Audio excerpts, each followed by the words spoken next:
You ever have that feeling? You're working hard, you're doing everything right, but it feels like your money just doesn't go as far as it used to? Well, guess what? That feeling, it's not just in your head. Today, we're going to pull back the curtain on the invisible force that's making everything, from your coffee to your groceries, just a little bit more expensive every single year. I mean, it's a question we all ask ourselves, right?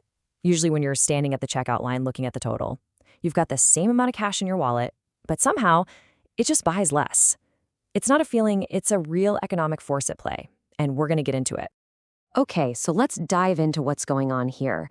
We're going to talk about this invisible thing that's quietly chipping away at the value of your hard-earned money. It's the reason your wallet feels like it's shrinking, even when the amount of money in it stays the same. And here it is. The name for this whole problem is inflation. It's the silent reason why just saving money, sticking it in a bank account, often isn't enough to actually build any wealth. It's the engine behind those rising prices, and it's what makes doing nothing with your money a surprisingly risky move. So, we've named the culprit, inflation. But what is it really? Let's get past the confusing headlines and the jargon and just break down what this powerful economic force is all about, in simple terms.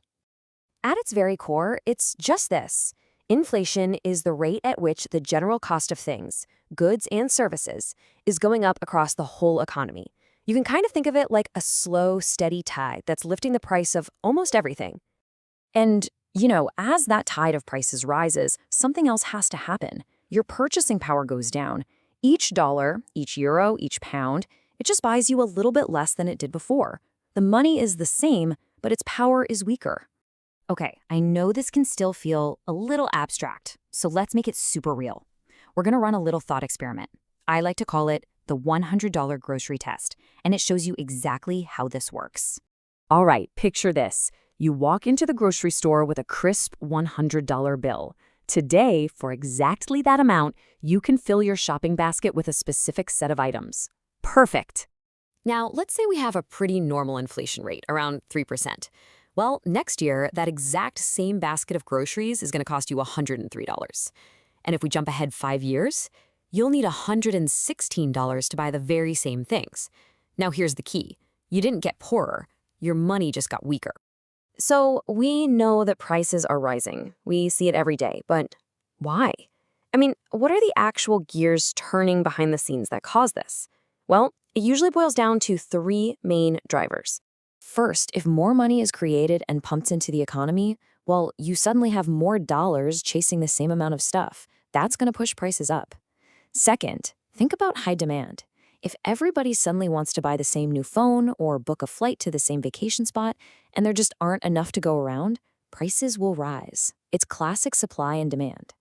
And third, what if it just gets more expensive for businesses to make their stuff? If the cost of wood or steel or shipping goes up, they're probably going to pass those extra costs on to you, the customer, by raising their prices. All right, now that we understand the problem, let's talk about the solution. How do we fight back? It really helps to think of inflation as a kind of hidden tax. It's a tax that especially hits people who just let their money sit still. This right here, this is so important because it totally flips what we're usually taught. We think keeping money in a savings account is the safest thing you can possibly do. But when inflation is eating away at its value year after year, that safety is just an illusion. The risk isn't about losing the number of dollars you have, it's about losing what those dollars can actually buy. So, let's look at it side by side. On one hand, you have cash just sitting there. It's a guaranteed loss in purchasing power over time. It's on a treadmill going backwards. But on the other hand, you have money that's put to work, money that's invested in things that can grow. That money has a chance to not just keep up with inflation, but to actually outrun it. And that really brings us to the biggest takeaway here. The goal for your long-term financial health isn't just about piling up more dollars. It's about making sure the value of those dollars is growing faster than prices are. It's like you're in a race, and the finish line is constantly moving away from you. You have to run faster just to stay in the same place, and even faster to get ahead. So, I'll leave you with this one question to think about. Is your money just sitting on the sidelines, losing that race against inflation every single day?